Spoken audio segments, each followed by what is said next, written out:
really true. Yeah, And, I've also found, I'm a specialist, but I work with one circumstance with my customer, but when I get into a jam and the customer comes at me with a straight line boxcar right. issue, I bring people in and I say, okay, architect, okay, interior person, okay, landscape person, okay, builder. And then we all sit around and then we start to have a less linear conversation and the unlikely thing comes up as the solution or as the way forward. Or the least unlikely. What did you say? I like least unlikely. The least unlikely, something like that, yeah. And that's kind of in response to Galen's question is that yes, people do this people constantly come in wanting boxcars, but you can facilitate the process of multi-part dialogue, and out of that comes the non-linear approach, and then they walk away saying, oh, they actually feel triumphant when they get it. Absolutely. And they say, oh, good, I was somehow part of coming to a place that I didn't imagine. They have a bigger role. But I'm happy about it, and I think I had something to do with it. Yeah. Is it? Please. I'm so sorry. No, I have this question and it's killing me. The oxygen will drop down in a minute. My name is Sharon, so thank you so much for what y'all said so far. I'm very curious. I understand that the structure was built, the residence was built while Galen was and is the abbot. How much of your design of that structure was for an abbot, and how much of it was for Galen, and how much input did she offer? Tell me about the spiral. Well, that's a really good question. Especially when you're both Zen practitioners that are trying to always have compassion and patience. Oh, I knew something was missing. Well, that's an excellent question, and it brings up a number of things, but one thing I would like to say is this is a really good point in time in this conversation for me to say to offer my congratulations and thanks to Galen for her excellent role as the client in that project, and you can't get a good project without a good client.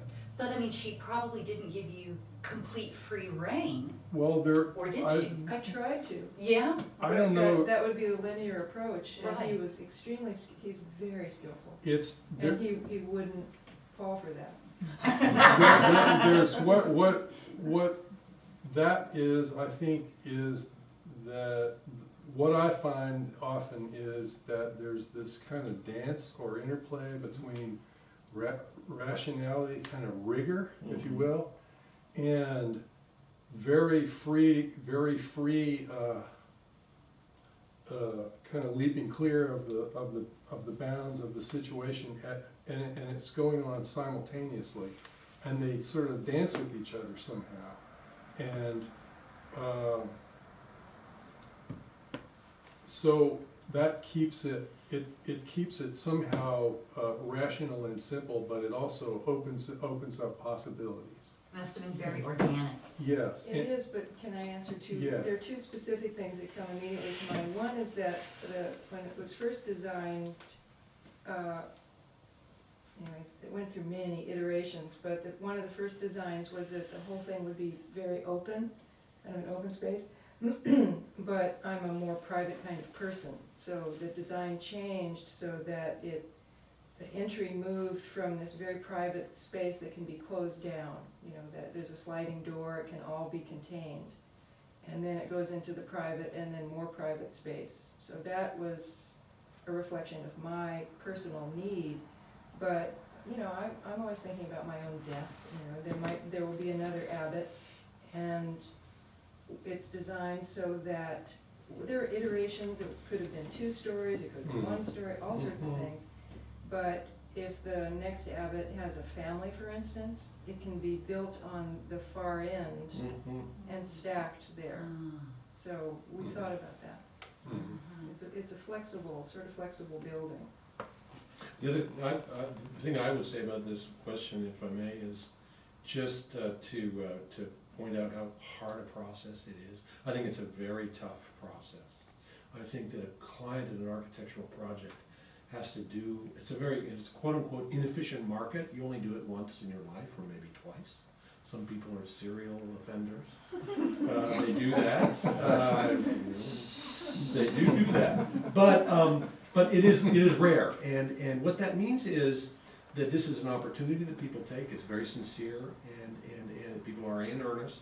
And by the end of a project, every question gets asked, and there are answers. Hopefully they go together. And the thing is, when you get to the end of the project, it's really a reflection of the owner if you've really done it wholeheartedly, and that is one of our it's like a vow essentially. It's one of our ways. That's right.